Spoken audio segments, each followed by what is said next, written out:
fevers. One of the incidences that did not make it into the journal was a few nights ago, amidst putting several other fires out. Arguments and soldiers with PTSD screaming and people cold and firewood needed there and medical needed there and army tent breaking down, catching fire, just one thing after the other. And it's just getting to the point of being able to rest for a few minutes, and someone comes in a panic saying that weapons have been drawn on the bridge, which is the front line, about 200 meters away from where we were based, and just did a real instantaneous assessment of the situation. And even though I had an entire platoon of Marines with me, I chose to go up there solo so as to not provoke the police, who were pretty itchy with their weapons. And I didn't know that it was the police that had drawn the weapons. I thought it was the agitators or the DAPL security thugs who had drawn their weapons on the protesters, or the protectors as they call themselves. So I decided to bring my company commander with me. I said, "Carlos, you're with me," and I just headed straight up the hill. And it was deep snow, and I was going uphill, running pretty fast. He twisted his knee, fell behind. I looked back, he wasn't behind me. I figured just as well. So I got up to the road, and I'm walking toward the bridge, and the bridge and the police have bright lights shining down toward us. So I couldn't really see, except for 3 groups of people coming back toward me. I asked the first group, "What's going on?" They're like, "Oh, false alarm." I'm like, I was going to turn around at that point, instead kept going. Second wave of people, talking 10, 20 people in groups. And I said, "What news from the bridge?" They're like, "Oh, false alarm, nothing." And then there was one more group closer to the bridge, and so I decided to go ask them. Same thing. Each group said nothing's happening. So it's shocking how fast news travels in camp. It's quite remarkable, for better or for worse. So now I'm approaching the bridge, and being solo, I felt good. I didn't feel like I was in danger. There was no one left there except whoever was behind the lights in the form of the police. So I walk up to the cement barricades, and there's concertina wire, razor wire, over the top of the cement blocks. And I stand there, and it's cold, howling wind. It's about 30 below or 40 below. And I wave my arms like this, I show that I'm not armed, and I wave my arms, and I had a feeling that was going to get their attention, and waved them once, waved them twice, nothing, so I just did it again. I just held my arms up there, and then a cop comes out. He says, "What do you want?" I said, "What happened?" He said, "Can't you see?" I couldn't see with the lights in my face, and then he pointed out that the razor wire had been cut. And he said that these agitators keep coming up, cutting the wire, and pulling the blockade down and back with a semi. And he gave me a name. He said Michael Marcus has been coming up there repeatedly, cutting the wire, removing the blocks, filming it, and putting it on Facebook. This is in direct violation of the elders' wishes, as well as the wishes of everyone else in camp that was not an agitator. I mean, one of the biggest threats of the entire operation, after the initial shootings of bullets and people being hit by water cannons and sound percussion cannons and beaten with billy clubs, the main threat after that was these agitators who kept provoking the police, so that when a peaceful demonstration happened, the police retaliated against the demonstrators, because to the police it was not a peaceful demonstration. They're under attack, and plus they're sitting there on duty in the cold, sitting on their butts. They're in clear and present danger, but they can't fire back, or they can't really defend themselves. So I had a bit of empathy for the police, especially after the state trooper captain told me himself that he didn't want to be there, his men didn't want to be there, they were stuck in the middle. So the policeman gives me a name, and I said, we'll oust him, because I figured if the elders knew who it was, they will oust him. So, well, the very first thing that was said is as I saw the police approaching, I said to him, I said, normally I'll ask how you're doing, but under the circumstances, I think it's pretty obvious. And then he asked me why I'm there, and then we proceeded to have our exchange. And then at the end of it, I said, we'll oust him. I said, have a good night. And he's like, be safe. I'm so tired of hearing that phrase. Everywhere I go, people are, be safe, and there's nothing safe about it. So as soon as I turned around, there was a whole platoon of Marines who had come to back me up, and that really felt good. I mean, that was something. Little did I know how agitated some of the Marines were, especially my company commander and some of the other disgruntled vets. They did not like me going up there alone.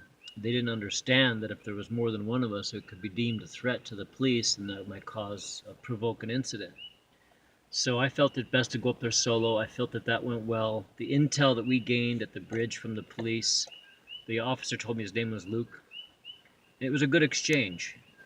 There was no antagonism on their part, other than the frustration of standing guard at a duty station. That's not very pleasant. So among the most remarkable things I thought were turning around and seeing this platoon of Marines who had my back. That really felt incredible. And the whole road was full of people at this point. So many people had come up onto the road at this point. I mean, this was something that happened in the span of seconds and minutes. And this is late at night, cold, below zero, howling wind, and you've got hundreds of people now on the road near the bridge. These people are motivated, dedicated. Soldiers and citizen soldiers, some who want trouble, others who really care, but all of them dedicated to the extreme. And so now I'm walking with this group of Marines, and that's feeling really good. And then a vehicle belonging to Lieutenant Colonel Casey, driven by a woman named Charlotte, comes up and stops and tells me to get in, and we speed away, much to the demise, or to the Marines didn't like it that I went up there alone and then left them behind. Many of them questioned my command after that. They didn't understand. However, I got to relay the intel directly to the elders at that point, and that was hugely valuable. Until tonight, I did not make the connection between the name that the police gave me and the individual whom I found out was routinely antagonizing the police, putting forward shows of force and drones and night vision and night recon, all kinds of operations that were antagonizing the police, making the police more on edge, more likely to do harm to the innocent people. So it was a prime directive not to be harassing the bridge, and to have any sort of march on the bridge be a collective endeavor. The elders were for the most part disregarded.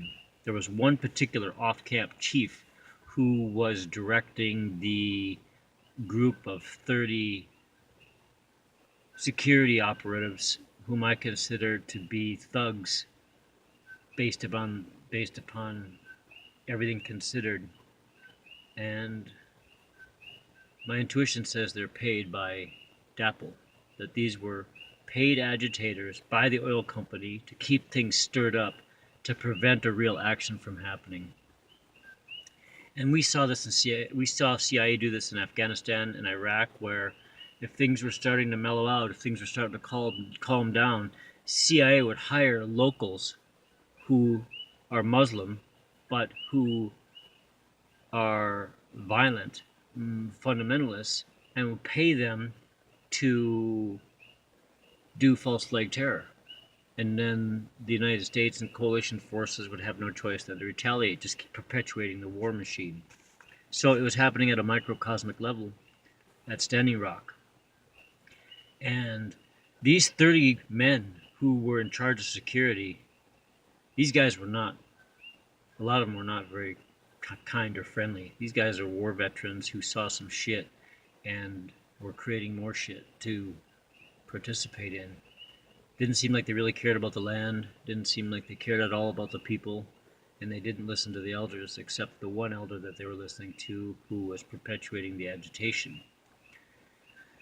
So I just made the connection tonight, and the head of security was from the Oceti-Sakowin tribe, who for eons was in charge of that area and security.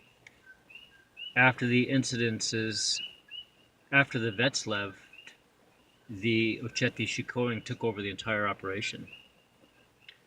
And I was told that when the vets leave, the place is going to get raided. However, I think that the logistics of doing so and the repercussions were too great for the police to face.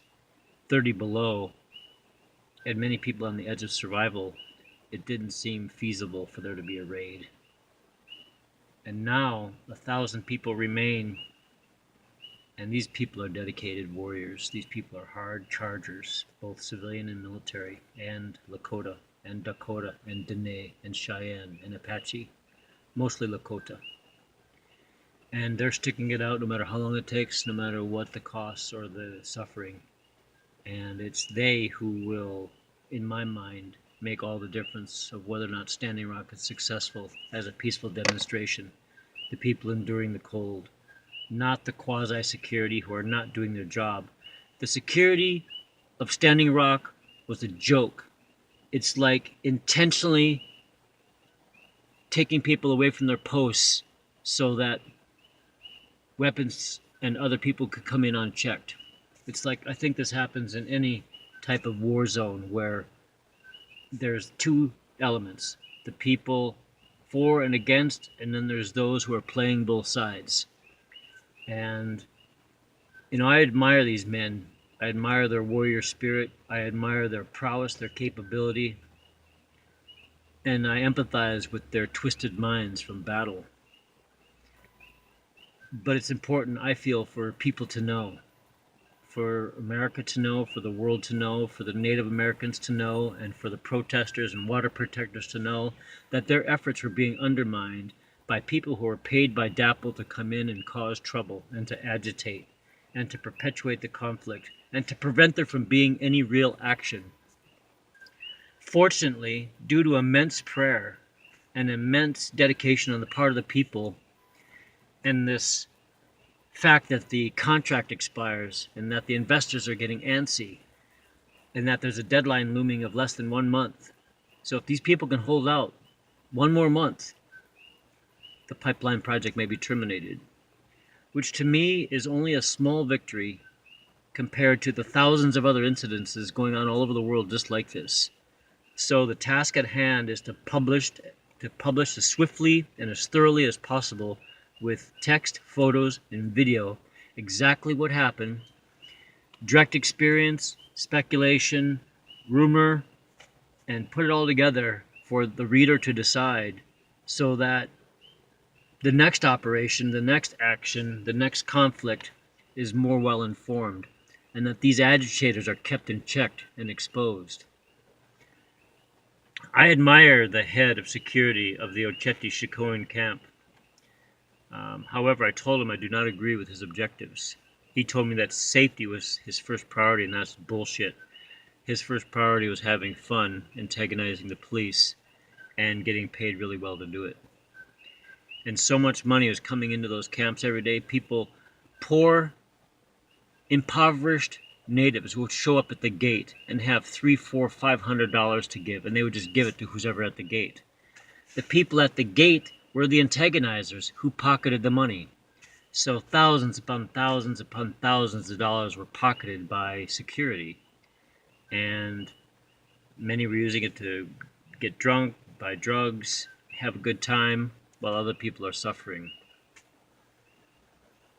Tonight, I just made the connection that the police officer Luke told me the name of the main agitator who was cutting the concertina wire and pulling the cement blockades off the bridge with a semi.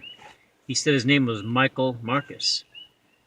And the head of security came and introduced himself to me as Mike Rattler. I just now made the connection. It's probably the same person. And there's so much more, but that's enough for now.